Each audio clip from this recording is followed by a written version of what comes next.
शायद पॉसिबिलिटी है यहाँ पर कि ईरान और अफगानिस्तान के बीच में एक स्मॉल स्केल वॉर स्टार्ट हो जाए। यहाँ पर आप देख पाओगे article, water war, troops of Iran Taliban fight near Afghan border. और ये हैवी गन फायरिंग इस वक्त हो रही है।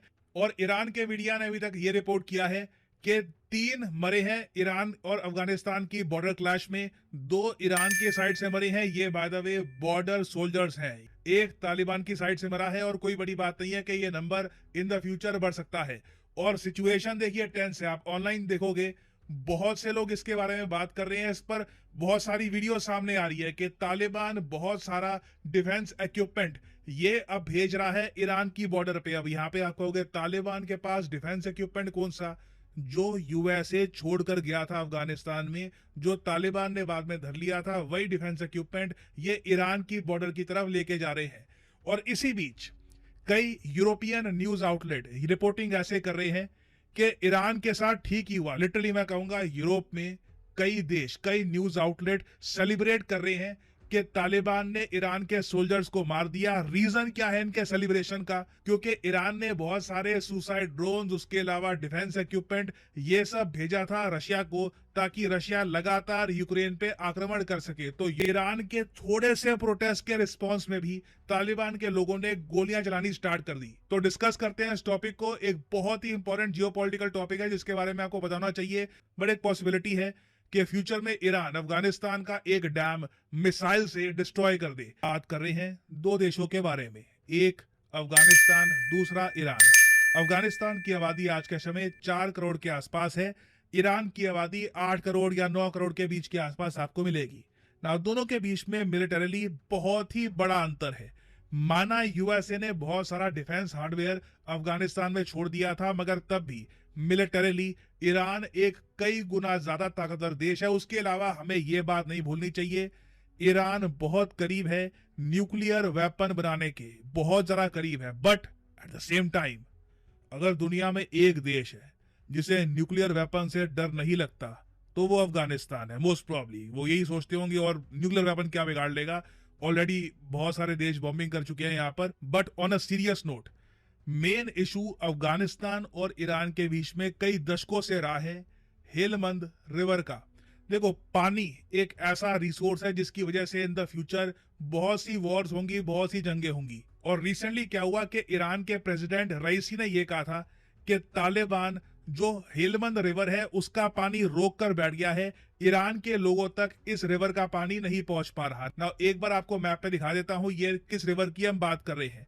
यहाँ पे आप देख पाएंगे मैप में, ये अफगानिस्तान और यहाँ पे ईरान है ना।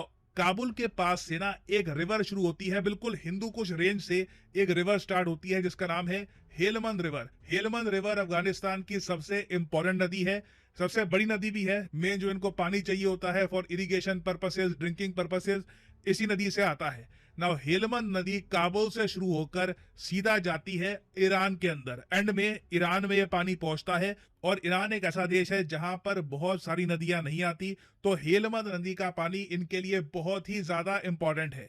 अब यहां पर आप पूछोगे अफगानिस्तान क्या ईरान का पानी रोक लेता है? आई मीन क्या ये रेगुलरली होता है? तो बिल्कुल, जो ईरान अफगानिस्तान की बॉर्डर का इलाका है ना, यहाँ पे अफगानिस्तान ने 2021 में एक डैम कंस्ट्रक्ट करके इनॉग्रेट कर दिया था। इसका नाम है कमाल खान डैम। ऐसा नहीं है कि ये डैम एक साल में बना था। इस डैम की कहानी भी बड़ी इंटरेस्टिंग है। 1970s में इस डैम की कंस्ट्रक्शन शुरू हुई, कई दशक लग गए। अमेरिकन ने भी इस पर काम किया था, बीच में अमेरिका के बहुत सारे लोग मारे गए थे, कई इंजीनियर्स मारे गए, और बड़ी स्ट्रगल के बाद फाइनली ये डैम ओपन हुआ। और इस डैम को लेकर ना ईरान को सबसे ज्यादा गुस्सा आता है, क्योंकि ये डैम बिल्कुल इनकी बॉर्डर पे है। इस डैम की मदद से अफगानिस्तान चाहे ना तो एक बूंद भी ईरान तक पानी का ना पहुंचे। तो इसलिए देखिए अब ईरान में गुस्सा बहुत ज्यादा है। कॉल्स हैं इनके लोगों की, खुद ही कॉल है अपनी सरकार को कि अफगानिस्तान एक ऐसा देश जहां पर पाकिस्तान भी एयर स्ट्राइक कर देता है। पाकिस्तान भी काफी बार स्ट्राइक्स कर चुका है इन द रिसेंट पास्ट। अब यूएसए ने क्या क्या कर दिया यहाँ पर दुनिया जानती है। तो हम लोग पानी के लिए सीधा तालिबान को पीछे धकेल कर इनके डैम्स को डिस्ट्रॉय क्यों नहीं कर सकते, ताकि वाटर का जो फ्लो है ये आराम से ईरान तक पहुंच पाए। और इसलिए जो ये फायरिंग हो रही है अफगानिस्तान ईरान बॉर्डर पे, इसको कहा जा रहा है एक वाटर वॉर। और ये फाइट बिल्कुल चिंताजनक है, इसका इम्पैक्ट पूरे रीजन पे हो सकता है क्योंकि दोनों देश बहुत ज्यादा बड़े हैं। इंडिया पर भी कहीं ना कहीं इसका नेगेटिव इम्पैक्ट आएगा। हमारी इन्वेस्टमेंट है दोनों देशों में, हम लोग चाबार पोर्ट में इन्वेस्ट कर रहे हैं ईरान में, अफगानिस्तान में भी हम चाहते हैं कि डेवलपमेंट हो, हम यहाँ पर गेहूं बेचते हैं टाइम टू टाइम, उसके अलावा बहुत सारे हमारे प्रीवियस प्रोजेक्ट्स भी हैं।